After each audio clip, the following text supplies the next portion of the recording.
Hi hello வணக்கம். இன்னைக்கு நம்ம மலையாளத்தில் ரிலீஸ் ஆன ஒப்பம் அப்படிங்கிற நம்ம மோகன்லால் நடிச்ச தரமான ஒரு படத்தை கொண்டு வந்திருக்கேன். இந்த படத்தோட கதை என்ன அப்படின்னா, நம்ம ஹீரோக்கு கண்ணு தெரியாது, ஆனா ஹீரோக்கு முன்னாடி ஒரு கொலை நடக்குது. அந்த கொலைகாரனை நம்ம ஹீரோ கண்டுபிடிக்கணும். அதுதான் இந்த படத்தோட கதை.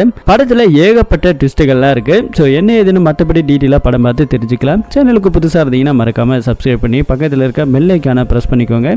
இப்போ நேராக படத்தோட கதைக்குள்ள போகலாம். இந்த படத்தோட ஆரம்பத்தில் ஒரு ஜெயில ஒன்று காமிக்கிறாங்க. அங்க ஒரு கொலைகாரன் உள்ள உட்கார்ந்திருக்க மாதிரி காமிக்கிறாங்க. அப்படியே கட் பண்ணா இங்க ஒரு வீட்டை காமிக்கிறாங்க. நம்ம ஹீரோவோட வீடு தான் இது. ஹீரோக்கு ஒரு தம்பி ஒரு தங்கச்சி. மூத்தவர் நம்ம ஹீரோ, கண்ணு தெரியாது பாவம். தங்கச்சிக்கு இங்க பொண்ணு பாக்குறதுக்காக மாப்பிள்ளை வீட்டு சைட்ல இருந்து வந்திருக்காங்க. பொண்ணெல்லாம் பிடிச்சு போச்சு. ஆனா சீர்வரிசையா கொஞ்சம் எக்ஸ்ட்ரா கேட்கறாங்க. அந்த சீர்வரிசைக்கான பணம் நம்ம ஹீரோ தான் செய்யணும் அப்படிங்கிற மாதிரிலாம் ஹீரோ ஒத்துக்கிறாரு. ஆனா வீட்டுல இருக்கிற பேரண்ட்ஸ், ஏன்பா மூத்தவருக்கு தான் கண்ணு தெரியல, பாவம் கஷ்டப்பட்டு இருக்காரு, தம்பிக்காரன் நீ கொஞ்சம் ஏதாவது வேலைக்கு போய் உதவலாம் இல்லையா அப்படின்னு சொல்லி கேட்டா தம்பிக்காரனால ஒன்றும் பெருசா சம்பாத்தியம் இல்லை. இருந்தாலும் நம்ம ஹீரோ இந்த கல்யாணத்தை நானே நடத்தி வைக்கிறேன், இது என்னோட பொறுப்பு அப்படின்னு சொல்லி தங்கச்சி கிட்ட ஒரு வாக்கு கொடுக்குறாரு. இப்படி மாப்பிள்ளை வீட்டு சைட்ல இருந்து போனதுக்கு அப்புறம் திரும்பவும் ஒருத்தவர் வராரு. நம்ம ஹீரோ வீட்டுக்கு வந்து கண்டமணிக்கு கத்துறாரு ஒரு கடங்காரன். ஹீரோ அவர்கிட்ட கடன் வாங்கியிருப்பாங்க. வீடு அவங்க பேர்ல தான் அடமான கடன் ஏதோ போட்டிருக்காங்க போல இருக்குது. கொடுத்த காசு கேட்டு இங்க சண்டை போட்டுக்கிட்டு இருக்காங்க. இது ஒரு பக்கம் இருக்க, ஹீரோ தம்பி என்ன சொல்றாரு, இந்த கல்யாணத்தை நானே கூட நடத்தலான்னு இருக்கேன் அப்படின்னு சொல்லி இது எல்லாம் ஒரு பக்கம் அப்படியே பஞ்சாயத்தா போயிட்டு இருக்குது. கட் பண்ணா ஹீரோக்கு கண்ணு தெரியாது. இப்ப ஹீரோ ஒரு இடத்துக்கு போய்கிட்டு இருக்காரு. ஹீரோ ஒரு அபார்ட்மெண்ட்ல வேலை பார்த்துக்கிட்டு இருக்காரு. இப்போ அந்த இடத்துக்கு படகு மூலமா தான் போகணும். ஆளு ஒரு ஸ்டிக் வச்சு அப்படியே தட்டி தட்டி போயிட்டே இருப்பாரு. அங்க ஒரு ஆளு நம்ம ஹீரோக்கு தெரிஞ்சவர் இருக்காரு. அவர்கிட்ட ஒரு 2000 ரூபாய் பணத்தை நம்ம ஹீரோ கொடுத்திருக்காரு. ஒரு 3 மாசம் ஆயிருக்கு, இது வரைக்கும் கொடுக்கவே இல்லை. ஆனா அந்த ஆளுக்கு நம்ம ஹீரோக்கு கண்ணு தெரியாது இல்லையா, அதனால முன்னாடியே நிக்கிறாரு. இவன் என்ன கேட்கவா போறான் அப்படின்னு சொல்லிட்டு இந்த ஆளு அங்கே மறைஞ்சு உட்கார்ந்து இருக்கிற மாதிரி தெரியுது. ஆனா நம்ம ஹீரோ கரெக்டா கண்டுபிடிச்சாரு. அண்ணா ஒரு 2000 ரூபாய் பணம் உங்கள்கிட்ட கொடுத்தனே, மறந்துட்டீங்களா அப்படின்னு சொல்லி ஞாபகப்படுத்துறாரு. அந்த ஆளுக்கு கண்ணு தெரியாதுன்னு சும்மா நடிச்சுக்கிட்டு இருக்கான் அப்படின்னு இங்க இருக்கிற அந்த ஆளு வேற ஒருத்தர்கிட்ட சொல்லிட்டு இருக்காரு. ஹீரோக்கு கண்ணு தாங்க தெரியாது, ஆனா போன் எல்லாம் வச்சிருக்காரு. பயங்கரமான ஷார்ப் மைண்ட். என்ன ரூபா, இது எவ்வளவு காசு, நமக்கு முன்னாடி யார் இருக்கிறா, அவங்களோட அசைவுகளை வச்சு கூட நம்ம ஹீரோவால கணிக்க முடியும். அந்த அளவுக்கு மண்டையும் ஷார்ப்பு, ஆளுக்கான காதும் ஷார்ப்பு, அந்த அளவுக்கு இருக்கிறாரு நம்ம ஹீரோ. அப்படியே இந்த அபார்ட்மெண்ட்ல வேலை பார்த்துட்டு இருந்தார் இல்லையா, தட்டு மாதிரி தட்டிக்கிட்டே அப்படியே அபார்ட்மெண்ட்டுக்கு வராரு. கீழே வாட்ச்மேன் கிட்ட நிறைய பொருள் எல்லாம் வாங்கிட்டு வந்திருக்காங்க. இந்த வீட்டுக்கு இது ஏதோ கொடுத்துரு அப்படின்னு சொல்லிட்டு அவரு ஒரு பக்கம் போயிட்டு இருக்க. இங்க ஒருத்தர் பீஸா ஆர்டர் பண்ணி ஏதோ வந்திருக்க போல, அதை ஒரு டெலிவரி பாய் டெலிவரி பண்ணிட்டு இருக்கான். அந்த வாசனை நம்ம ஹீரோக்கு ரொம்ப அதிகமா வருது. அப்படியே இங்க ஒரு ஜட்ஜி ஒருத்தர் இருக்கிறாரு. அவர் வீட்டுல தான் நம்ம ஹீரோ வேலை பார்க்கறாரு. குறிப்பா அவர்கிட்ட தான் வேலை பார்க்கறாரு. வாங்கிட்டு வந்த பொருள் எல்லாம் ஜட்ஜை ஏட்ட கொடுத்துட்டு இருக்காரு. அங்க ஜட்ஜோட தங்கச்சி இருக்கிறாங்க. தங்கச்சிக்காரங்க அண்ணன் கிட்ட கொஞ்சம் பணம் வேணும்னு சொல்லி இங்க வந்திருக்காங்க. அப்பப்ப பணம் எல்லாம் கொடுத்துட்டு இருக்கிறேன், அது போதாதுன்னு சும்மா சும்மா கேட்டுட்டு இருக்காது அப்படின்னு ஜட்ஜி அவருக்கு பணம் கொடுக்கல. வீட்டுல ஒரு வேலைக்காரமா இருக்கிறாங்க, பேரு தெய்வயானு. அவங்க கிட்ட நம்ம ஹீரோ பேசிட்டு இருக்காரு. அப்படியே இப்ப ஜட்ஜி ஏதோ ஒரு முக்கியமான விஷயம் பேசணும் அப்படின்னு சொல்லி நம்ம ஹீரோவை அப்படியே கூட்டிட்டு போறாரு. டிரைவருக்கு யாராவது கூப்பிட்டு வந்திருக்கலாம்ல சார் அப்படின்னு சொல்லி கேட்டா, ஒரு பர்சனல் விஷயம், அதனாலதான் உன்னை நான் தனியா கூப்பிட்டு வந்திருக்கேன் அப்படின்னு சொல்லி ஒரு இடத்துக்கு கூட்டிட்டு போறாரு. அங்கதான் நம்ம ஹீரோ கிட்ட ஒரு முக்கியமான விஷயத்தை பத்தி அந்த ஜட்ஜைய சொல்ல ஆரம்பிக்கிறாரு. ஜட்ஜிக்கு மனைவி கிடையாது, இறந்து போயிட்டாங்க. இவர் மட்டும்தான் அப்படின்னு இவ்வளவு நாளா நம்ம ஹீரோ நினைச்சுக்கிட்டு இருந்தாரு. ஆனா அதுதான் தப்பு. இந்த ஆளுக்கு ஒரு குழந்தை இருக்குது, ஜட்ஜையாக்கு குழந்தை இருக்குது. அதுவும் ஒரு ஆசிரமத்துல படிச்சுக்கிட்டு இருக்குதான். அப்பப்ப போவாரு, பாப்பாரு, காசு எல்லாம் கொடுத்துட்டு வருவாரு. ஆனா அந்த குழந்தைய மட்டும் பார்க்க மாட்டாரு. அந்த குழந்தைக்கு இவர் தான் அப்பாங்கிறது தெரியாது. இவர் அவங்க பொண்ணு அப்படிங்கறது வெளியே யாருக்கிட்டையும் சொல்லிக்கிட்டு கிடையாது. முதல் முறையா நம்ம ஹீரோ கிட்ட தான் இப்ப சொல்லி இருக்கிறாரு. காரணம் என்ன அப்படின்னா, சில வருஷங்களுக்கு முன்னாடி நம்ம ஜட்ஜையா ஒரு கேஸுக்கு தீர்ப்பு கொடுத்திருப்பாரு. ஒரு குற்றவாளி பாலியல் ரீதியா துன்புறுத்தினதுக்காக அவனுக்கு தக்க தண்டனையை கொடுத்திருப்பாங்க. அவன் மேல தப்பு இருக்குதோ இல்லையோ, ஆனா சாட்சிகள் அவனுக்கு எதிராக இருந்ததால அவனுக்கு அந்த தீர்ப்பை கொடுக்கிற மாதிரி மரண தண்டனை கொடுத்திருக்காங்களா. ஆனா போலீஸ் ஸ்டேஷன்ல இருந்து, அதாவது ஜெயில இருந்து அவன் இப்ப தப்பிச்சிருக்கான். தப்பிச்சு வந்து கொஞ்ச நாள் ஆகுது. அவன் என்னைக்கா இருந்தாலும் என்ன கொலை பண்ணுன்னு சொல்லிட்டு அப்ப கைது பண்ணி போகும்போதே என் குடும்பம் எப்படி சிதைஞ்சு போச்சோ அதே மாதிரி உன் குடும்பத்தையும் சிதைப்பேன்னு சொன்னான். அவன் ஜெயிலுக்கு போனப்ப அவன் குடும்பம் சூசைட் பண்ணி இறந்து போச்சான். அவனோட ஒரு பொன் குழந்தை இறந்து போச்சு. அதனால என்னையும் பழி வாங்கணும், உன் குழந்தையும் பழி வாங்கணும்னு அன்னைக்கு சொன்னான். ஆனா அவன் என் மேல பயங்கரமான கோபத்துல தான் இருந்தான். அவன் இப்ப ஜெயில இருந்து வெளியே வந்துட்டா அப்படின்னா கண்டிப்பா என்ன தேடி வருவான் அப்படிங்கிற மாதிரி சில விஷயங்களை சொல்றான். அதுக்காக நான் என்ன பண்ணணும் அப்படின்னு சொல்லி கேட்டா, இனிமே அந்த குழந்தைக்கு நீ தான் அப்பா, நீ தான் அந்த பொண்ணை போயிட்டு பார்க்கணும். நீ அங்க போயிட்டு என்ன சொல்றனா, அங்க இருக்கிற ஒரு சிஸ்டரோட பேரை சொல்லி அவங்க கிட்ட போ, உன்னோட நம்பர் கொடு, நீ மட்டும் வந்தா மட்டும்தான் அந்த குழந்தைய பார்க்க முடியும் அப்படிங்கிற மாதிரி ரேஞ்சுக்கு சில விஷயங்கள் அப்படியே இங்க பேசிக்கிட்டே அப்படியே கார்ல போயிட்டு இருக்காங்க. அப்படியே இங்க ஒரு பெரிய அபார்ட்மெண்ட்டுக்கு கீழே ஒரு பொண்ணு காரை ஓட்டிட்டு போறா. காருக்கு முன்னாடி இருக்க கண்ணாடியில ஒரு டெட் பாடி ஒண்ணு பொத்துன்னு விழுந்து அப்படியே கார் கண்ணாடி நொறுங்குது. அடுத்த நிமிஷம் அந்த டெட் பாடியை ஃபாரன்சிக்லாம் எடுத்துட்டு போயிட்டு இங்க ரிப்போர்ட் எடுத்துட்டு வந்து ஒரு லேடி அம்மா சப்மிட் பண்றாங்க. இந்த லேடி அம்மா இதுக்கப்புறம் இங்க வேலை பார்க்கல, நான் வேற ஒரு போலீஸ் ஸ்டேஷனுக்கு டிரான்ஸ்பர் ஆகிறேன், இந்த கேஸோட டீடைல சொல்றேன், நோட் பண்ணிக்கங்கன்னு சொல்றாங்க. இந்த ஆளு எதுக்காக குதிச்சான், இல்ல சூசைட் பண்ணிக்கிட்டானா, இல்ல யாராவது கொலை பண்ணாங்களான்னு தெரியல. ஆனா இப்ப நடந்த கொலை மாதிரி இதுக்கு முன்னாடி இதே பேட்டர்ன்ல சேம் நிறைய கொலைகள் நடந்திருக்கு. அதை எப்படி நீங்க சேமா நடந்திருக்குன்னு சொல்லி கேட்டா ஆள்காட்டி விரல் மட்டும் உடைஞ்சிருக்கிறதா சொல்லி ரிப்போர்ட்ல கிடைச்சிருக்கு. இதுக்கு முன்னாடி இதே மாதிரி சில கொலைகள் நடந்திருக்குதாம், அதுவும் சேம் இதே பேட்டர்ன்ல ஆள்காட்டி விரல் உடைஞ்சிருக்குதாம். இப்படி ஒரு சம்பவம் இங்க போய்கிட்டு இருக்குது. கட் பண்ணா இங்க நம்ம ஹீரோவை காமிக்கிறாங்க. ஹீரோ ஒரு அபார்ட்மெண்ட்ல இருக்கிறாங்க. என்னன்னு தெரியல, அங்க இருக்கிற வாட்ச்மேன் நம்ம ஹீரோவை கூப்பிட்டு அபார்ட்மெண்ட்ல ஒரு 11வது மாடியில ஒரே ஒரு வீட்ல மட்டும் லைட் ஆன் ஆகுது, ஆஃப் ஆகுது, அந்த ரூம்ல யாருமே இல்ல, ஆனா இப்போ லைட் ஆன் ஆகி ஆஃப் ஆகுது, ஏன்னு தெரியலன்னு சொல்லி நம்ம ஹீரோ கிட்ட அங்க இருக்கிற வாட்ச்மேன் சொல்றாரு. உடனே ஹீரோ என்ன பண்றாருன்னா வாட்ச்மேன் அங்க அபார்ட்மெண்ட்ல இருக்கிற சில பேரை கூட்டிட்டு அந்த இடத்துக்கு போறாங்க. அங்க போய் பார்த்தா அந்த வீட்ல தான் யாருமே இருக்க மாட்டாங்களே, அங்க யாரு இருக்க போறா அப்படின்னு சொல்லிக்கிட்டு இருக்க எல்லாரும் பயப்பட ஆரம்பிக்கிறாங்க. ஒருவேளை ஏதாவது பேய் இருக்குமா அப்படின்னு சொல்லி பயந்துகிட்டு இருக்க நம்ம ஹீரோ வாட்ச்மேன் கிட்ட சொல்லி பேர்கியை போட்டு ஓபன் பண்ணா அந்த ரூம்ல இதே அபார்ட்மெண்ட்ல தங்கி இருக்கக்கூடிய ஒரு பொண்ணு ஒரு பையனும் ஒன்னா இருக்கிறாங்க. அவங்களோட சந்தோஷத்துக்காக தான் இந்த இடத்தை சூஸ் பண்ணிருக்காங்க. இப்ப ரெண்டு பேரண்ட்ஸுமே பயங்கரமான சண்டை போட்டுக்கிறாங்க. அங்க அந்த ஜட்ஜ் ஐயா வராரு. இத பாருங்க, இவங்க ரெண்டு பேருமே மேஜர், அவங்க கிட்ட கேள்வி கேட்கிறோம், அவங்களுக்கு பிடிச்சிருந்தா சட்டப்படி கல்யாணம் பண்ணிக்கிட்டோம், இதுல நம்ம தடுக்கிறதுக்கு எதுவுமே கிடையாது அப்படின்னு ஜட்ஜ் அந்த பசங்கள்ட்ட கேட்க, ஆமா நாங்க ரெண்டு பேரும் ஒருத்தர் காதலிக்கிறோம், நாங்க கல்யாணம் பண்ணிக்கணும்னு ஆசைப்படுறோம் சொன்னதால ஒரு வழியா அவங்க ரெண்டு பேரும் மேஜர் இனிமே இதை தடுக்க முடியாதுன்னு சொல்லி ஜட்ஜி சொல்ல அவங்க பேரண்ட்ஸ் ஒத்துக்குமா ஆரம்பிக்கிறாங்க. சரி கலந்து கட்டி பேசிக்குவோம் அப்படின்னு சொல்லி சமாதானமா போறாங்க. இங்க நம்ம ஜட்ஜ் ஐயா திரும்ப கார்ல போயிட்டு இருக்க ஒரு டிராபிக்ல கார் நிக்குது. அப்ப கொஞ்சம் மழை பெய்யுது லேசா. அந்த மழையில ஒருத்தன் வந்து உன்னை கண்டிப்பா நான் கொல்லுவேன் அப்படிங்கிற மாதிரி கைய டொக்குன்னு தட்டிட்டு போறான். இறங்கி போயிட்டு பாக்குறாங்க, யாராது அப்படின்னு பார்க்கும்போது தான் இந்த ஜட்ஜ் ஐயாக்கு தெரியுது வந்திருக்கிறது நம்ம ஜட்ஜ போட்டு தள்ளுறதுக்காக ஒரு கொலைகாரன் தான் இல்லையா, அவனை தான் இங்க பாத்துருக்காங்க. நில்லுடா, உங்ககிட்ட ஒரு முக்கியமான விஷயம் சொல்லணும்டான்னு சொல்லி கேட்டா அந்த ஆளு நிக்காம அங்கிருந்து கிளம்பி போயிட்டான். இந்த விஷயத்தை நம்ம ஹீரோ கிட்ட வந்து இந்த மாதிரி அவன் என்ன ஃபாலோ பண்ண ஆரம்பிச்சிட்டான், நீ நாளைக்கு போயிட்டு நான் சொன்ன வேலையை கச்சிதமா முடிச்சிரு அப்படின்னு சொல்லியிருக்க. அடுத்த நாள் காலையில நம்ம ஹீரோ போறாரு. அந்த ஆசிரமத்துல போயிட்டு அங்க இருக்கிற சிஸ்டரை பாக்குறாங்க. சிஸ்டரை பார்த்ததுக்கு அப்புறம் அந்த குழந்தையை காமிக்கிறாங்க. அந்த குழந்தைக்கு தேவையான எல்லா விளையாட்டு பொருள் கிஃப்ட் அது இதுன்னு வாங்கி எல்லாம் கொடுக்குறாங்க. இது எல்லாம் யாரு வாங்கி கொடுக்க சொன்னதுன்னு கேட்டா உங்க அப்பா தான் வாங்கி கொடுக்க சொன்னாங்க, எங்க அப்பாவை நீங்க கூட்டிட்டு வரீங்களான்னு சொல்லி இந்த பொண்ணு கேட்க, நான் அடுத்த டைம் வரும்போது கண்டிப்பா கூட்டிட்டு வரேன், அப்பா ஒரு வேலையா இருக்கிறாங்கன்னு சொல்லி அந்த சிஸ்டர் இனிமே நான் வந்தா மட்டும்தான் அலோவ் பண்ணுங்க, இந்த நம்பர் தான் என்னோட நம்பரு, நான் போன் பண்ணா மட்டும்தான் இந்த பொண்ணு கிட்ட பத்தின டீடைல் எல்லாம் கொடுக்கணும்னு சொல்லி இங்க இருக்கிற நம்ம ஹீரோ சொல்லிட்டு வந்துட்டாரு. அடுத்தது இங்க அபார்ட்மெண்ட்ல வந்தா நம்ம வேலைக்காரி தேவியானி இருக்கால, அவ புருஷன் முன்னாள் புருஷன் அவன் வந்து இங்க சண்டை போட்டுக்கிட்டு இருக்கிறான். அதை தடுக்க வந்து நம்ம ஹீரோவையும் சேர்த்து வச்சு பேசுறான். டிவைஸ் ஆனதுக்கு அப்புறம் நீ என்னடா அங்க வந்து பேசுறன்னு சொல்லி அந்த அம்மா அவனை திட்டி அமுச்சு விட்டுருது. அடுத்த நாள் காலையில நம்ம ஹீரோவை கூப்பிட்டுக்கிட்டு ஜட்ஜ் ஐயா பேங்க்குக்கு போறாரு. பேங்க்குக்கு போய் ஒரு 50 லட்சம் ரூபாய் கிட்ட பணத்தை எடுத்து கொடுக்குறாரு. நம்ம ஹீரோ கையில கொடுத்து இது என் பேர்ல தான் டெபாசிட்ல வச்சிருந்தேன், பின்னாடி ஃபியூச்சர்ல அந்த குழந்தை ஒண்ணு நந்தினி அது பேரு, அதுக்கு ஏதாவது யூஸ் ஆகும் சொல்லி நான் வச்சிருந்தேன். ஆனா இப்போ போற போக்க பார்த்தா எனக்கு எப்ப என்ன நடக்குனே தெரியல,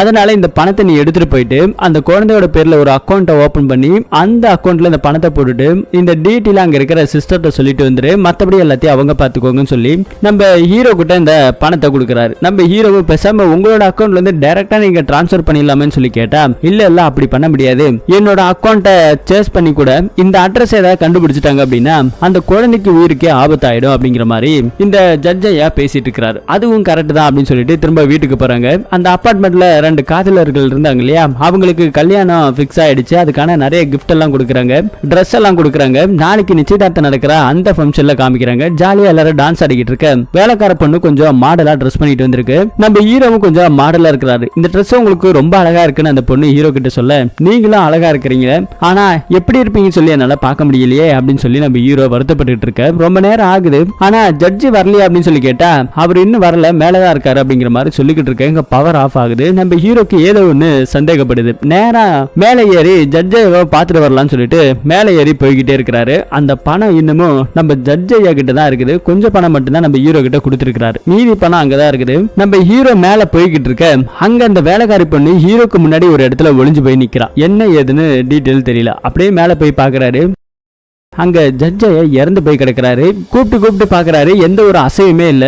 ஆனா நம்ம ஹீரோக்கு புரிஞ்சு போச்சு, ஜட்ஜைய இறந்துட்டாங்க. அப்ப இந்த ரூம்ல யாரோ ஒரு கொலைகாரன் வந்திருக்கிறான் அப்படிங்கறத புரிஞ்சுக்கிறாங்க. டக்குன்னு அந்த கொலைகாரன் வெளியே ஓடுற சத்தத்தை கேட்டு அவனை ஃபாலோ பண்ணி அந்த ஸ்டெப்பை ஃபாலோ பண்ணி போயிட்டு பிடிக்கவே ஆரம்பிச்சிடாரு. ரெண்டு பேரும் உருண்டு சண்டை போட்டுக்கிறாங்க. ஒரு வழியா அங்கிருந்து அவன் தப்பிச்சு ஓடி பாக்குறான். கீழே படிக்கட்டுல நின்றுட்டு இருக்கும் போது தான் காமிக்கிறாங்க, அந்த வில்ல வேற யாருமே இல்ல, நம்ம சமுத்திரக்கனியா தான் இருக்கிறாரு. அங்கிருந்து அவன் தப்பிச்சு போனதுக்கு அப்புறம் அடுத்த நாள் காலையில ஃபாரன்சிக் போலீஸ் டிபார்ட்மெண்ட் எல்லாரும் வந்து இறுதி அஞ்சல்லாம் செலுத்துறாங்க. இந்த கொலையை யார் முதல்ல பார்த்தாங்க அப்படின்னா நம்ம ஹீரோ தான் பார்த்திருக்காரு. வாட்ச்மேன் வந்து கன்ஃபார்ம் பண்ணிட்டு தான் அவர் இறந்துட்டாரு அப்படிங்கிற மாதிரி ஹீரோ கிட்ட சொல்லியிருப்பாங்க. எப்படி நடந்தது என்ன நடந்ததுன்னு ஹீரோ கிட்ட கேட்டா, நேத்து நைட் இந்த மாதிரி கரண்ட் ஆஃப் ஆயிடுச்சு, நான் மேல போனேன், அப்பதான் ஒருத்தவன் இந்த மாதிரி பண்ணிட்டு போனான், அவனை நான் பிடிச்சேன், ஆனா இவன் என்னை அடிச்சுட்டு தப்பிச்சு ஓடி போயிட்டான், எனக்கு கண்ணு தெரியல, இல்லைன்னா நான் அவனை யாரு அப்படிங்கறத அடையாளம் கண்டுபிடிச்சிருவான், அது இல்லாம போகும்போது ஏதோ ஒரு ஆட்டோல ஏறி போன மாதிரி ஒரு சத்தம் கேட்டது அப்படின்னு நம்ம ஹீரோ நேத்து நடந்த கதை எல்லாத்தையுமே அங்க இருக்கிற இன்ஸ்பெக்டர் கிட்ட சொல்லிட்டு இருக்காரு. என்ன ஏதுன்னு விசாரிக்க சொல்லி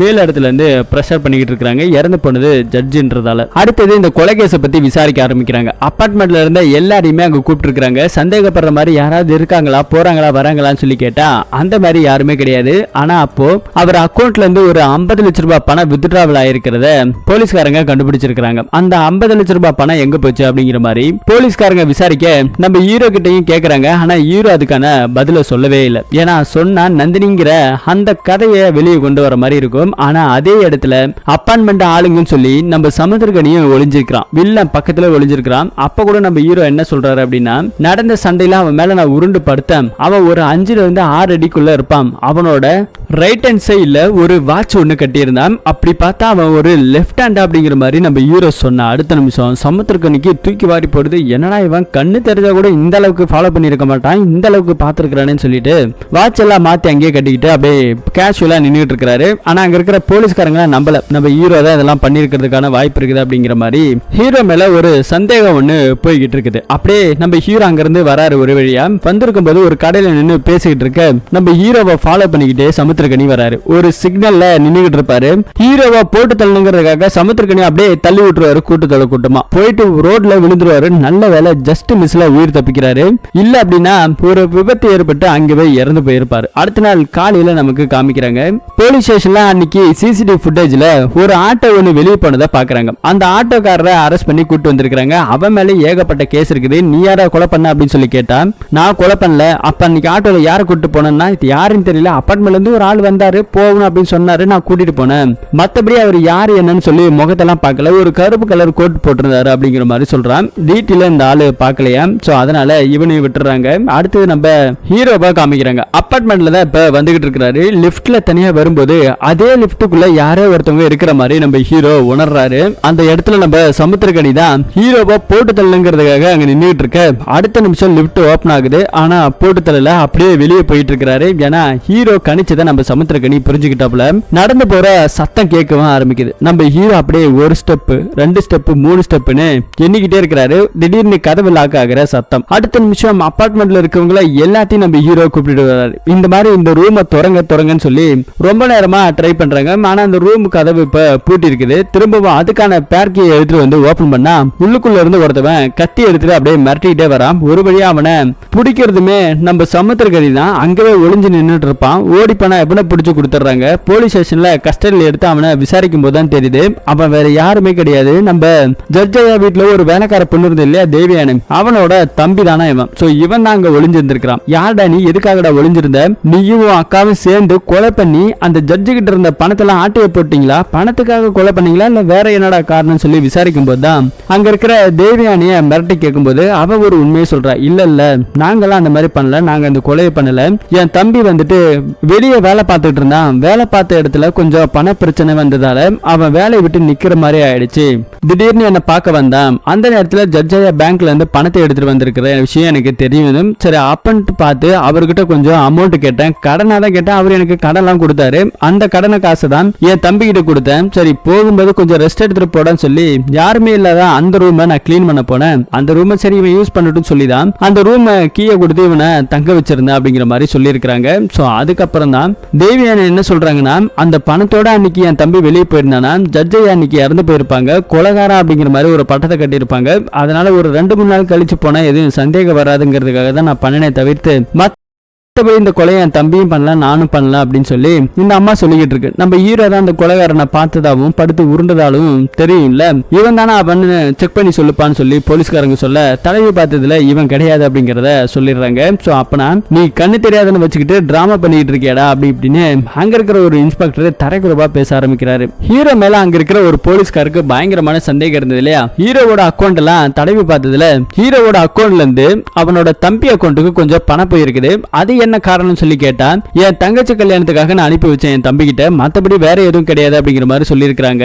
ஆனா அவ்வளவு பணம் உனக்கு எங்க இருந்து வந்துச்சுன்னு சொல்லி போலீஸ்காரங்க சந்தேகப்பட்டிருக்காங்க. சந்தேகப்பட்டது மட்டும் இல்லாம ஹீரோவோட வீட்டுக்கு போய் அங்கேயும் செக் பண்ணி பார்த்து இவ்வளவு பணம் இவன் ஆட்டை போட்டு தான் வந்திருக்கான், தங்கச்சி கல்யாணம் நடத்தணுங்கிறதுக்காக திருட்டு வேலையை பார்த்திருக்கான்னு சொல்லி அவங்க வீட்டுல சொல்லி அவங்க வீட்டு முன்னாடியே தரதரன்னு ரோட்ல அரெஸ்ட் பண்ணி நம்ம ஹீரோவை கூட்டிட்டு போறாங்க. ஆனா இறந்து போனார் இல்லையா ஜட்ஜையா, அந்த போஸ்ட்மார்டம் ரிப்போர்ட்டை அங்க இருக்கிற ஒரு போலீஸ்கார அம்மா நம்ம ஹீரோக்கு கொஞ்சம் நெருங்கின ஃப்ரெண்டு அவங்க கலெக்ட் பண்ணி எடுத்துட்டு வந்திருக்காங்க. கலெக்ட் பண்ணி எடுத்துட்டு வந்ததுல ஜட்ஜையா இறக்கும் போது அவரோட உடம்புக்குள்ள ஒரு இன்ஜெக்ஷனை குத்தி தான் சாகடிச்சிருக்காங்க. நம்ம ஹீரோக்கு கண்ணு தெரியாது. கண்ணு தெரியாத ஒரு நபரால எப்படி இன்ஜெக்ஷனை போட முடியும்? அது கண்ணு தெரிஞ்ச ஒரு நபரை கொலை பண்ணணும்னாக்கா கண்டிப்பா தள்ளி விட்டுட்டு ஓடி இருக்காங்க, நிறைய வாய்ப்பு இருக்கு அப்படிங்கிற மாதிரி நம்ம ஹீரோக்கு சாதகமா பேசி ஒரு வழியா நம்ம ஹீரோ இதுக்கு குற்றம் பண்ணவர் கிடையாது, குற்றவாளியை கண்டுபிடிக்க சொல்லி போலீஸ்காரங்களுக்கு மேற்கொண்டு கொஞ்சம் பிரஷரை விட்டு நம்ம ஹீரோவை வெளியே விடுறாங்க. அந்த இடத்துல ஹீரோவோட தங்கச்சி வராங்க. இந்த மாதிரி நீ தான் என் கல்யாணத்துக்கு உதவி பண்ண கேள்விப்பட்டேன், ஆனா இப்ப ஒன்னாலே என் கல்யாணம் நிக்க போகுது, நீ ஒரு கொலைகாரன், நீ தான் அந்த கொலையை பண்ணிட்டியா, என் கல்யாணத்துக்காக பணத்துக்காக இந்த மாதிரி பண்ணிட்டுன்னு சொல்லி மாப்பிள்ளை வீட்டுல பேசுறாங்க.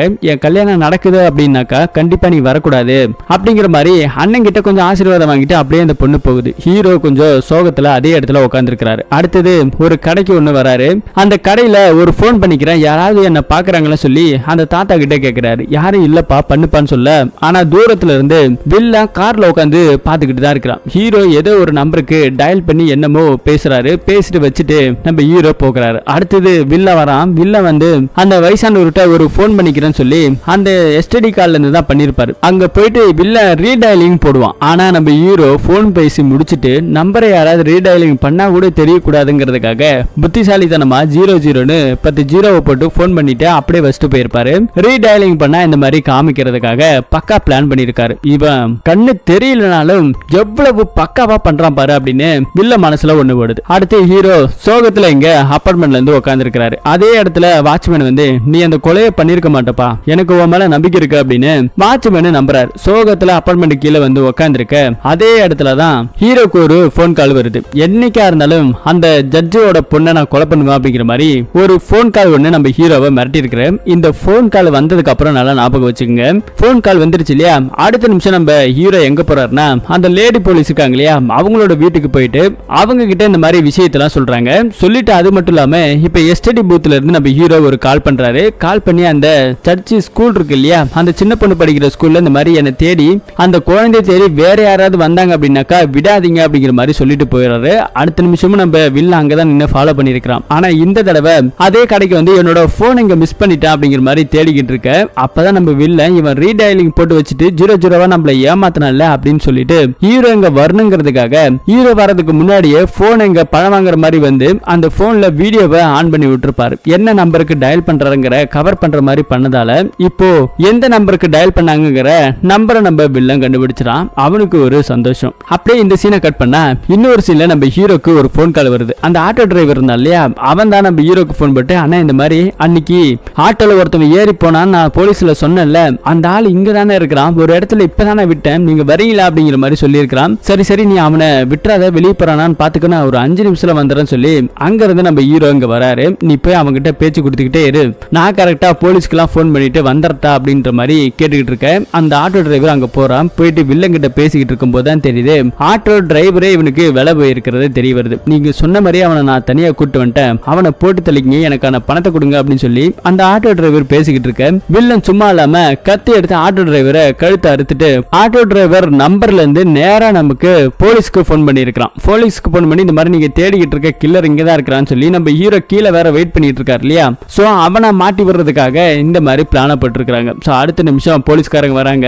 நம்ம வில்லன் போட்ட பிளான் படி பக்காவாங்க நின்றுட்டு இருந்த நம்ம ஹீரோவை அரெஸ்ட் பண்ணிட்டாங்க. நீதான கொலை பண்ண அப்படிங்கிற மாதிரியும், ஏன்னா எங்களுக்கு தகவல் கொடுத்தது ஆட்டோ டிரைவர் தான், கொலைகாரன் இங்கதான் இருக்கிறான்னு சொல்லி சொன்னா அப்ப இந்த இடத்துல இருக்கிறது நீதானே இது எல்லாத்தையும் பண்ண அப்படிங்கிற மாதிரி சொல்லி கஸ்டடியில எடுத்து போட்டு போல நம்ம ஹீரோவை பொழக்கிறாங்க. ஆனா நம்ம ஹீரோக்கு எதிராக எந்த ஒரு சாட்சியுமே இல்ல இல்லையா. கோர்ட்டுக்கு போனாலும் அந்த போலீஸ் பண்ணி இவனுக்கு சப்போர்ட்டா இருக்குது, சாட்சி அது இது இல்லைன்னு சொல்லி கேஸை வாபஸ் வாங்குற மாதிரி ஆயிடுது. அதனால இதுக்கு ஒரு பக்காவான எவிடன்ஸ் வேணும்னு சொல்லி அந்த தெய்வி அணின்னு ஒரு பொண்ணு இருந்து இல்லையா, வேலைக்கார பொண்ணு, அந்த பொண்ணு கூட்டிட்டு வந்து இந்த மாதிரி இவன் தான் கொலை பண்ண, அதை என் 2 கண்ணால பார்த்தேன்னு சொல்லி நீ கோர்ட்ல சொல்லணும் அப்படிங்கிற மாதிரி அந்த பொண்ணை மிரட்டுறானுங்க. முடியாது, அந்த மாதிரி நான் சொல்ல மாட்டேன்னு சொல்லி அந்த பொண்ணு சொன்னா, இந்த பாரு உன் தம்பி இருக்கான் இல்லையா, அவனை அறுத்து இப்படியே தூக்குள்ள தொங்க போடுவோம். காரணம் என்ன அப்படின்னா இவன் தான் கொலை பண்ணான்னு சொல்லி கேஸ் இவன் மேல போட்டு உன் தம்பி கொண்டுட்டு அசால்ட்டா போய்கிட்டே இருப்போம் பாத்துக்க அப்படின்னு சொல்லி மிரட்டுறதுனால வேற வழி இல்லாம அந்த பொண்ணு ஒத்துக்கிறான். நம்ம ஹீரோவை மேற்கொண்டு கஸ்டடியில வைக்கிறாங்க.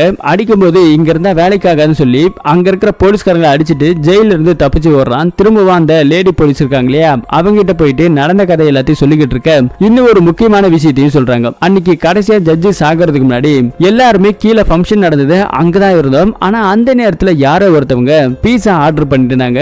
அந்த வாசனை எனக்கு ரொம்ப அதிகமா இருந்தது. அந்த சேல்ஸ்மேனும் எதிர்க்க நடந்து போன மாதிரி எனக்கு தெரியுது. அன்னைக்கு யார் ஆர்டர் பண்ணிருப்பாங்க, அவங்க தான் அபார்ட்மெண்ட்ல அங்க இருந்திருப்பாங்க. ஒருவேளை அவங்கள கொலை பண்றதுக்கான வாய்ப்பு அதிகமா இருந்திருக்கும் அப்படிங்கிற மாதிரி இவர் சந்தேகப்படுறாரு. இப்ப அந்த போலீஸ்காரங்க நேரா அந்த அபார்ட்மெண்ட் என்னைக்கு அங்க தங்கி இருந்தாங்களோ அந்த அபார்ட்மெண்ட் கதவை தட்டுறாங்க. அங்க ஒரு பொண்ணு ஒண்ணு இருக்கிறா. அந்த பொண்ணுக்கு ஹஸ்பண்ட் கிடையாது. ஆனா அன்னைக்கு இந்த மாதிரி உங்க வீட்டுக்கு யாரு வந்தாங்க, எதுக்காக பீஸா ஆர்டர் பண்ணீங்கன்னு சொல்லி இந்த போலீஸ் அம்மா கேட்கும்போது தான் இந்த மாதிரி என் வீட்டுக்காரோட ஃப்ரெண்டு வந்தாரு, அவருக்காக தான் ஆர்டர் பண்ண சொல்லி அந்த போட்டோவை கேட்ட சமுத்திரகனியோட போட்டோவை காமிக்கிறாங்க. சோ இவன் தானா அது அப்படிங்கிற மாதிரி நம்ம லேடி போலீஸ்க்கு புரிஞ்சு போச்சு. அடுத்தது இங்க நம்ம சமுத்திரகனி நேரா அந்த ஸ்கூலுக்கு போயிட்டான். அந்த சின்ன பொண்ணை கொலை பண்ணுங்கிறதுக்காக அந்த ஸ்கூல்ல போயிட்டு அந்த டீச்சர் கிட்ட கேட்டுக்கிட்டே இருக்கிறாரு. இந்த மாதிரி நான் தான் அந்த பொண்ணோட அப்பா, நான் அந்த பொண்ணு அங்க பாக்கணும், ஒரு இடத்துக்கு கூட்டிட்டு போகணும்னு சொல்லி கேட்டுக்கிட்டு இருக்கேன். அப்படிலாம் யாரையும் கூட்டு போக முடியாது, ஃபர்ஸ்ட் இவங்களை வெளியே தள்ளுங்கன்னு சொல்லி அங்க இருக்கிற ஒரு வாட்ச்மேன் கிட்ட சொல்லிட்டு போறாங்க. அந்த ஆளு சாருங்களா வரக்கூடாது கிளம்புங்க அப்படிங்கிற மாதிரி அனுப்பிவிட அவனுக்கு கொஞ்சம் காசை கொடுத்து இந்த மாதிரி அந்த பொண்ணை கூட்டிட்டு வா அப்படிங்கிற மாதிரி எல்லாம் சொல்லிக்கிட்டு இருக்காங்க. அடுத்தது சீனை நம்ம ஹீரோவும் அந்த லேடி போலீஸும் புரிஞ்சுக்கிட்டு இப்ப நேரா ஆசிரமத்துக்கு போயிட்டு அந்த குழந்தைய காப்பாத்தணும் அப்படிங்கிற மாதிரி சொல்லிக்கிட்டு இருக்காரு. அந்த நேரத்துல தான் இன்னொரு முக்கியமான விஷயத்தை நம்ம ஹீரோ ஓபன் பண்றாரு. என்ன அப்படின்னா ஜட்ஜையா சில கதைகளை சொன்னார் இல்லையா, அதுல ஒரு முக்கியமான விஷயத்தை இங்க நம்ம லேடி போலீஸ்ல சொல்றாரு. என்ன அப்படின்னா ஒரு வழக்குல பாலியல் ரீதியா அவன் தொந்தரவு பண்ணிட்டான்னு சொல்லி அவனுக்கு மரண தண்டனை கொடுத்திருக்கிறாரு. அப்படி கொடுத்த அவரு தப்பு பண்ணலன்னு சொல்லி குடும்பம் எவ்வளவு எதிர்த்து போராடி இருக்கு. ஒரு கட்டத்துல அந்த குற்றவாளியோட குடும்பம் மருந்து குடிச்சு இறந்து போயிருக்கு. குறிப்பா அதுல அவனோட பொண்ணு ஒரு 7-8 வயசு ஒரு பொண்ணு துடிச்சு அவன் கண்ணு முன்னாடி இறந்துருச்சு. அதோட அவனை அரெஸ்ட் பண்ணி கூட்டிட்டு போயிட்டாங்க. ஆனா அந்த நேரத்துல அந்த கொலையாளி வக்கீலையும் கொல்லுவேன் உன் குழந்தையும் கொல்லுவேன்னு சொல்லி சபதம் எடுத்துட்டு போனான். ஆனா அவனோட நேரம் பாருங்க, அந்த குழந்தை இருக்கு இல்லையா, அந்த வில்லனோட குழந்தை சாகல, மருந்து குடிச்சு ஹாஸ்பிட்டலுக்கு போய் காப்பாத்தியாச்சு. அந்த காப்பாத்தின பொண்ணு அவன் கிட்ட வில்லன் கிட்ட சொல்லலான்னு போனா அவன் மென்டலியே கொஞ்சம் அப்செட் ஆயிட்டான், வேற மாதிரி ஆயிட்டான். அப்படிங்கிறதுக்காக பல தடவை நம்ம ஜட்ஜையா அவங்க கிட்ட உன் பொண்ணு சாகல, உன் பொண்ணு உயிரோட தான் இருக்கு அப்படிங்கறத சொல்லணுங்கிறதுக்காக ட்ரை பண்ணிருப்பாரு. ஆனா அவன் காது கொடுத்து கேட்டிருக்க மாட்டான். அந்த பொண்ணு எங்க அப்படின்னு சொல்லி கேட்டா இப்ப ஆசிரமத்துல இருக்குது அப்படிங்கிற மாதிரி சொன்னவனே அந்த போலீஸ்காரங்களுக்கு பயங்கர அதிர்ச்சியா இருக்கு. அப்ப வக்கீலுக்கு பொண்ணே கிடையாதா, இந்த பொண்ணை தான் தத்தெடுத்து அங்க வளர்த்துக்கிட்டு வராரு அப்படின்னு சொல்லி கேட்கறாங்க போது ஆமா அவங்க தான் வளர்ந்துகிட்டு இருக்காங்க. ஆனா அதே மாதிரி இன்னொரு முக்கியமான விஷயம், ஒரு பொண்ணை ஒரு அப்பம் கொண்டுதான் இருக்கக்கூடாது, முன்னாடி நம்ம போய் தடுக்கணுங்கிறதுக்காக இங்க நேரா போறாங்க. அதே நேரம் பார்த்து கரெக்டா அந்த வாட்ச்மேன் அந்த பொண்ணை இந்த இடத்துக்கு வர சொல்லியிருப்பான். எதிர்ச்சா அந்த குழந்தை வெளியே வரும்போது நம்ம ஹீரோ முன்னாடி போய் நிக்கிறாரு. இவரை பார்த்துட்டு ஓடி வந்து கட்டி பிடிக்குது அந்த பொண்ணு. என்னம்மா நான் வர விஷயம் முன்னாடியே உங்க மிஸ் சொல்லிட்டாங்களா சொல்லி கேட்டா இல்லப்பா, இப்பதான் கொஞ்ச நேரத்துக்கு முன்னாடி வாட்ச்மேன் அங்கிள் வந்து நீங்க வந்திருக்கிறதாவும் நீங்க இந்த இடத்துக்கு கூப்பிட்டதாகவும் சொன்னாங்க, அதனாலதான் நான் இங்க ஓடி வந்தேன் அப்படிங்கிற மாதிரி சொல்லும் போது ஹீரோக்கு புரிஞ்சு போச்சு. அப்ப வில்லன் கண்டிப்பா தேடி வந்துட்டான், இருக்கிற இடமும் தெரிஞ்சு போச்சு அப்படிங்கிற மாதிரி கேட்டுக்கிட்டு இருக்க அடுத்த அந்த டீச்சர் கிட்ட போயிட்டு நம்ம ஹீரோ விசாரிக்கிறாரு. விசாரிச்சது இந்த மாதிரி ஒரு ஆள் வந்தான், நான் முடியாதுன்னு சொல்லிட்டேன் அப்படிங்கிற மாதிரி சொல்லியிருக்காங்க. இந்த பொண்ணை நாங்க கூட்டிட்டு போனோம் அப்படிங்கிற மாதிரி போலீஸ்காரங்களும் நம்ம ஹீரோவும் சொல்றாங்க. ஏன்னா இருக்கிற இடம் தெரிஞ்சு போச்சு, பிரச்சனையும் தெரிஞ்சு போச்சு அப்படிங்கிறதுக்காக இன்னைக்கு நீங்க கூட்டு போக வேணாம், நாளைக்கு கூட்டு போங்க, இங்க யாருமே பசங்க இல்ல, எல்லாம் வெக்கேஷனுக்கு வீட்டுக்கு போயிட்டாங்க, நீங்க இங்கே ஸ்டே பண்ணி காலையில கூட்டு போங்க, நைட் டைம் வேண்டாம் அப்படிங்கிற மாதிரி அந்த அம்மா சொல்லுது. சரின்னு இவங்க ஒரு ரூம்ல போய் தங்கிட்டு இருக்க அதே நேரம் அவங்க டீ போட்டு எடுத்துட்டு வராங்க இவங்களுக்கு கொடுக்கறதுக்காக. கதவை தட்டுற சத்தம் கேக்குது. ஆனா யாரோ ஒரு ஜென்ஸ் நடமாடுற மாதிரி இந்த லேடி போலீஸ்க்கு தெரிய வருது. ஹீரோ கிட்டயும் சொல்றாங்க என்ன நடந்தாலும் குழந்தைய வெளியே கூட்டு வராதீங்கன்னு சொல்லி லேடி போலீஸ் ஒரு துப்பாக்கி எடுத்துட்டு போறாங்க. அப்படியே அவங்க கழுத்துல ஒரே அடியா அவன் அடிக்கிறான். திரும்ப நம்ம ஹீரோ கதவை சாத்திடுறாரு, கரண்ட் ஷாக் எல்லாம் வைக்கிறாரு. அது அவனுக்கு அடிச்சாலும் அவன் திரும்பவும் ஏஞ்சு வரான். இந்த பொண்ணை கொலை பண்ணாம விட மாட்டேன்னு சொல்லி கதவெல்லாம் உடைச்சுக்கிட்டு நம்ம ஹீரோ கிட்ட வந்து சண்டை போட நம்ம ஹீரோவும் அவங்க கூட சண்டை போட அங்க துப்பாக்கி கீழே கிடக்க அந்த துப்பாக்கி அந்த குழந்தை எடுத்து கையில வச்சிருக்குது. ஒரு கட்டத்துல அந்த குழந்தைய கொல்லலாம்னு சொல்லி போவான். அப்ப நம்ம ஹீரோ அது உன்னோட குழந்தை தான், அந்த குழந்தை சாகலடா, அது உன் குழந்தை தான், ஜட்ஜை தூக்கி வளர்த்தாரு அப்படிங்கிற மாதிரி விஷயத்தெல்லாம் நம்ம ஹீரோ சொல்லுவாரு. என்னன்னா முட்டாள் நினைச்சிட்டு இருக்கியா அப்படிங்கிற மாதிரி கொல்லலாம் திரும்பவும் போவாரு. அந்த நேரத்துல நம்ம ஹீரோ அவனை அடிச்சு போட்டு அந்த குழந்தைய அப்படியே தூக்கிட்டு ஒரு இடத்துல போய் ஒளிஞ்சுக்குவாரு. பவர் எல்லாம் இங்க கட் ஆகுது. அந்த பொண்ணு கையில துப்பாக்கி இருக்கு. இந்த துப்பாக்கி ஏமா நீ வச்சிருக்கன்னு சொல்லி கேட்டா கீழே விழுந்துருச்சு, அதை எடுத்து வச்சேன், எங்க அப்பாவை கொண்டுடாதீங்க அங்கிள் அப்படின்னு சொல்லி இந்த சின்ன குழந்தை கேட்கும்போது அது உன் அப்பா கிடையாதுமா, அவங்க கிட்ட இருந்து உன்னை நான் காப்பாத்துங்கிறதுக்காக சும்மா ஒரு பொய் சொன்னா அப்படிங்கிற மாதிரி நம்ம ஹீரோ இந்த குழந்தை கிட்ட சொல்லி சமாளிக்கிறாரு. அந்த துப்பாக்கியை வாங்கிக்கிறாரு. அதே நேரத்துல திரும்பவும் அவன் வந்து அடிக்க வரும்போது நம்ம ஹீரோ வேற இடத்துல போய் விழுகிறாரு. அப்ப நம்ம ஹீரோக்கு ஒரு ஐடியா தெரியுது. அந்த குழந்தைய கொல்லலாம்னு சொல்லி ஓடும்போது அந்த குழந்தை ஒரு பக்கம் ஓடும். அந்த சத்தம் நம்ம ஹீரோ காதுக்கு கேக்குது. அவன் ஸ்டெப் பை ஸ்டெப்பா நடந்து போறது கேக்குது. அதே மாதிரி நம்ம ஹீரோ டக்குன்னு ஒரு போனை எடுக்கிறார். போனை எடுத்து நம்ம ஹீரோக்கு ஒரு சீன்ல போன் பண்ணிருப்பான் இல்லையா, நான் இந்த மாதிரி கொலை பண்ணுவேன் அப்படின்னு சொல்லி கடைசியா டயல் பண்ண நம்பர் அவனோட நம்பர் தான். அதுல இருந்து நம்ம ஹீரோ போனே யூஸ் பண்ணிருக்க மாட்டாரு. இப்ப ரீடயலிங் கரெக்டா அமைக்கி போன் வர சத்தத்தை கேட்டு கரெக்டா சின்ன வெளிச்சத்தை நம்ம ஹீரோவால உணர முடியுது. கரெக்டா தான் வச்சிருக்கிற துப்பாக்கியால அவனை சுட்டு கொலை பண்றாரு. அடுத்தது போலீஸ் எல்லாம் வராங்க. நம்ம லேடி போலீஸ் இருந்தாங்க இல்லையா, அவங்கள கழுத்துல அடிச்சதுல கழுத்து கொஞ்சம் உடஞ்சு போச்சு. ஆனா சாகலாம் இல்ல, நல்லபடியா தான் இருக்கிறாங்க. கொலைக்கார இவன் தான் நிறைய கொலைகளை பண்ணிருக்கிறது மட்டும் இல்லாம ஒரு ஆள்காட்டு விரலையும் உடைச்சு கொலை பண்றாரு இல்லையா. சோ அந்த ஒரு கொலைகாரனை இவன் தான். இவனோட குற்றத்துக்காக யாரெல்லாம் இவன் மேல பழி சுமத்துனாங்களோ அவங்கள எல்லாத்தையும் கொலை பண்ணுங்கிறதுக்காக தான் அப்பப்ப தள்ளி விட்டு இந்த மாதிரி கொலையெல்லாம் பண்ணிருக்கான். ஒட்டு மொத்தத்துல கொலைகாரன் இறந்து போயிட்டா அப்படிங்கிற மாதிரியும் நம்ம ஹீரோ நிரபராதின்னு சொல்லி இங்க தீர்ப்பும் கொடுத்திருக்காங்க. அதே மாதிரி அந்த குழந்தைய நம்ம ஹீரோ கூட்டிட்டு போறாங்க வேற இடத்துல சேர்க்கறதுக்காகவும். அந்த பணம் இருக்கு இல்லையா, அந்த பணம் நம்ம ஹீரோ கிட்ட தான் இருந்திருக்கு. நம்ம ஹீரோ எடுத்து இந்த குழந்தை பேர்ல டெபாசிட்டே பண்ணிருக்காரு. அந்த பணத்தை எடுத்துட்டு போறாரு. ஆனா நம்ம ஹீரோ அவங்க பணத்தை ஒரு தடவை தம்பிக்கு அனுப்பிச்சு விட்டாங்க இல்லையா, அந்த பணம் வேற எந்த பணமும் கிடையாது. நம்ம ஹீரோ அடிக்கடி ஒரு கடைக்கு போவாரு, ஒரு வயசான ஒரு கடைக்கு போன் பண்ண, அந்த கடையை நம்ம ஹீரோட தான். ஹீரோ அந்த கடையை அந்த வயசானவருக்கு வித்து தான் அந்த பணத்தை எடுத்து தான் தங்கச்சி கல்யாணத்துக்கு யூஸ் பண்ணிருக்கிறாரு. இந்த விஷயத்தையும் இங்க தான் சொல்றாங்க. சோ அப்படியே இந்த குழந்தைய கூட்டிட்டு போய் வேற இடத்துல சேர்க்கலான்னு போகும்போது அந்த குழந்தைக்கு பெரிய மனசே இல்ல. உங்களை விட என்னை யாரும் நல்லா பாத்துக்க மாட்டாங்க, நான் உங்க கூடவே இருக்கட்டா அப்படின்னு சொல்லி கேட்க ஹீரோக்கு அது சரின்னு படுது. ஏன்னா இந்த குழந்தைய நம்ம ஹீரோவை தவிர்த்து யாரும் இந்த அளவுக்கு பாதுகாக்க முடியாது இல்லையா. இப்ப அந்த குழந்தையும் நம்ம ஹீரோவும் ஒன்னா போறாங்க. படத்தோட கதையும் அப்படியே முடியுது. இந்த படத்தோட கதை எப்படி இருக்கு அப்படிங்கறத கமெண்ட் செக்ஷன்ல சொல்லுங்க. இது மாதிரியான கதைகளை தெரிஞ்சுக்கணும் அப்படின்னா மறக்காம நம்ம சேனலை சப்ஸ்கிரைப் பண்ணி சப்போர்ட் பண்ணுங்க. மீண்டும் ஒரு நல்ல படத்தோட கதையில சந்திப்போம். தேங்க்யூ.